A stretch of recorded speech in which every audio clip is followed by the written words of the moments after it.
Day 2. Genesis 46. Genesis chapter 4. The history of Cain and Abel. And Adam knew Eve his wife, who conceived and brought forth Cain, saying, I've gotten a man through God. And again she brought forth his brother Abel. And Abel was a shepherd, and Cain a husbandman. And it came to pass after many days that Cain offered of the fruits of the earth gifts to the Lord. Abel also offered of the firstlings of his flock, and of their fat, and the Lord had respect to Abel, and to his offerings. Had respect, that is, showed his acceptance of his sacrifices coming from a heart full of devotion, and that, as we may suppose, by some visible token, such as sending fire from heaven upon his offerings. But Cain and his offerings he had no respect, and Cain was exceeding angry, and his countenance fell. And the Lord said to him, Why art thou angry? And why is thy countenance fallen? If thou do art, shalt thou not receive. But if thou shalt not sin fall and be present at the door, out of lust thereof shall be under thee, and thou shalt have dominion over it. And Cain said to Abel his brother, Let us go forth abroad. And when they were in the field, Cain rose up against his brother Abel, and slew him. And the Lord said to Cain, Where is thy brother Abel? And he answered, I know not, am I my brother's keeper?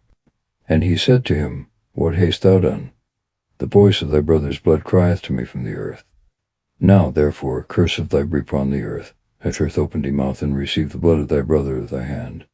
When therefore it shall not yield to thee its fruit, a fugitive, and a vagabond shalt thou be upon the earth. And Cain said to the Lord, My iniquity is greater than that I may deserve pardon.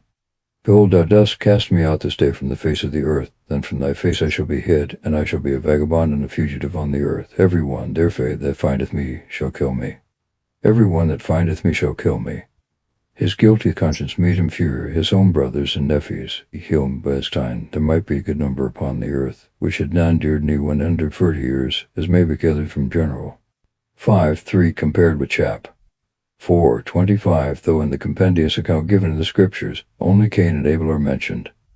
And the Lord said to him, No, it shall not so be, but whosoever shall kill Cain shall be punished sevenfold. And the Lord set a mark upon Cain, that whosoever found him should not kill him. Set a mark, etc. The more common opinion of the interpreters of Holy Writ supposes as mark effing a trembling of the body, or horror and consternation in his countenance. And Cain went out from the face of the Lord, and dwelt as a fugitive on the earth at the east side of Eden. And Cain knew his wife, and she conceived, and brought forth Enoch. And he built a city, and called the name thereof by the name of his son Enoch. His wife. She was a daughter of Adam, and Cain's own sister, God dispensing with such marriages in the beginning of the world, as mankind could not otherwise be propagated. He built a city of his, in process of time, when his race was multiplied, so as to be numerous enough to people it. For in the many 100 years he lived, his race might be multiplied even to millions.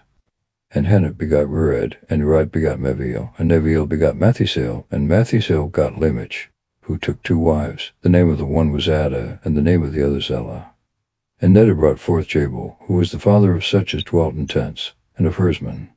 And his brother's name was Jubal. He was the father of them that play upon the harp, Bedirans.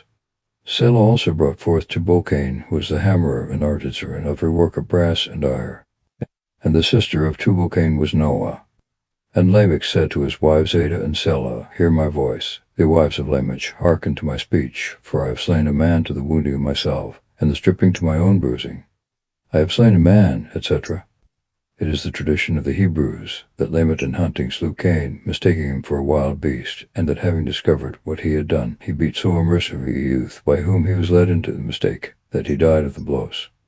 7-fold vengeance shall be taken for Cain, but for Lamech 70 times 7-fold. Adam also knew his wife again, and she brought forth a son, and called his name Seth, saying, God hath given me another seed for Abel, whom Cain slew. But to Seth also was born a son, whom he called Enos. This man began to call upon the name of the Lord. Began to call upon, etc. Not that Adam and Seth had not called upon God before the birth of Enos, but that Enos used more solemnity in the worship and invocation of God. Genesis chapter 5. The genealogy, age, and death of the patriarchs from Adam to Noah.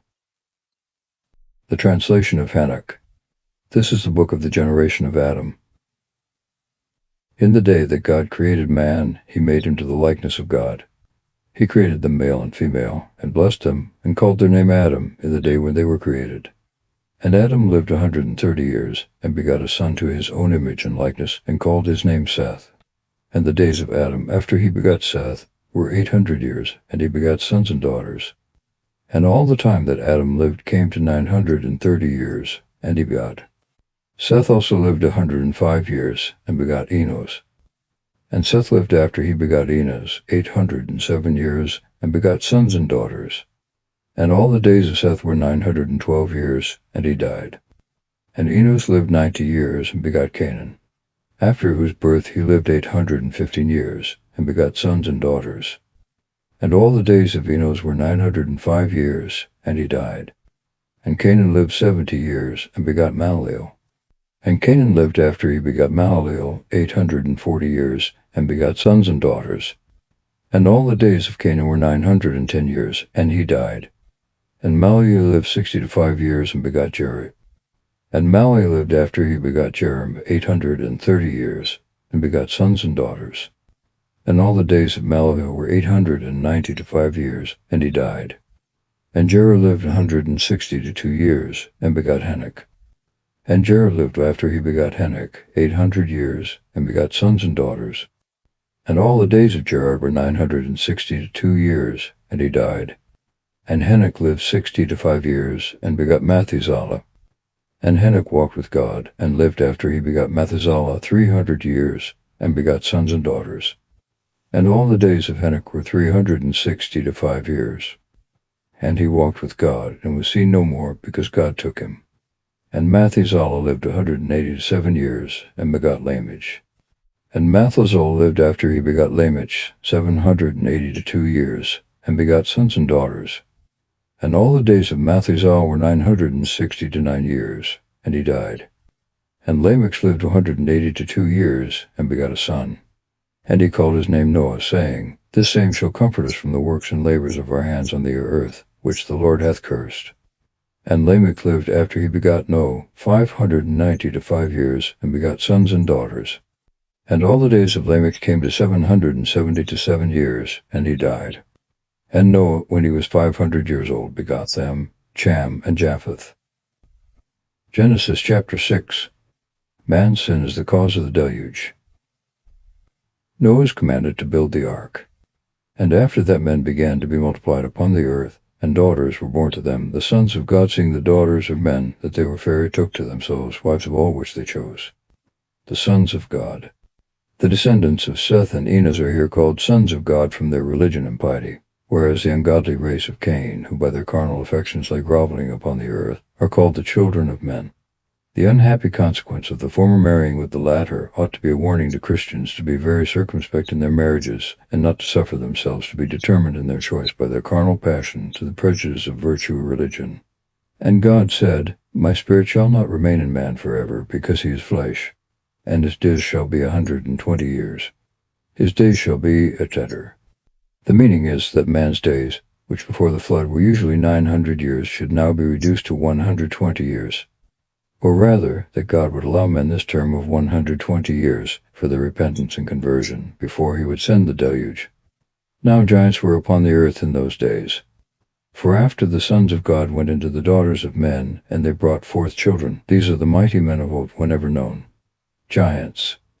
It is likely the generality of men before the flood were of gigantic stature in comparison with what men now are. But these he has spoken of are called giants, as being not only tall in stature, but violent and savage in their dispositions, and mere monsters of cruelty and lust. And God, seeing that the wickedness of men was great on the earth, and that all the thought of their heart was bent upon evil at all times, he repented him that he had made man on the earth. And being touched with sorrow of heart, he repented him, etc. God, who is unchangeable, is not capable of repentance, grief, or any other pension. But these expressions are used to declare the enormity of the sins of men, which was so provoking as to determine their Creator to destroy these his creatures, whom before he had so much favored. He said, I will destroy man, whom I have created from the face of the earth, from man even to beasts, from the creeping thing even to the fowls of the air, for it repenteth me that I have made them. But Noah found grace before the Lord. These are the generations of Noah. Noah was a just and perfect man in his generations. He worked with God. And he begot 3 sons, Sem, Chem, and Japheth. And the earth was corrupted before God, and was filled with iniquity. And when God had seen that the earth was corrupted, for all flesh had corrupted its way upon the earth, he said to Noah, the end of all flesh has come before me, the earth is filled with iniquity through them, and I will destroy them with the earth. Make thee an ark of timber planks. Thou shalt make little rooms in the ark, and thou shalt pitch it within without. And thus shalt thou make it. The length of the ark shall be 300 cubits, the breadth of 50 cubits, and the 30 cubits. 300 cubits, etc.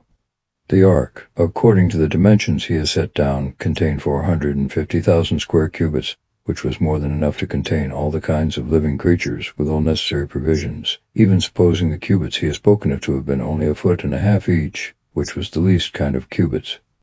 Thou shalt make a window in the ark, and in a cubit shalt thou finish the top of it, and the door of the ark thou shalt set in the side, with lower, middle chambers, and that story shalt thou make it. Behold, I will bring the waters of the great flood upon the earth, to destroy all flesh, wherein is the breath of life under heaven. All things that are in the earth shall be consumed. And I will establish my covenant with thee, and thou shalt enter into the ark, thou and thy sons, and thy wife, and the wives of thy sons with thee. And of every living creature of all flesh, thou shalt bring 2 of a sort into the ark, that they may live with thee, of the male sex, and the female. Of fowls according to the kind, and of beasts in their kind, and of everything that creepeth on the earth according to its kind, 2 of every sort shall go in with thee, that they may live. Thou shalt take unto thee of all fruit that may be eaten, thou shalt lay it up with thee, and it shall be food for thee in them. And noted all things which God commanded him.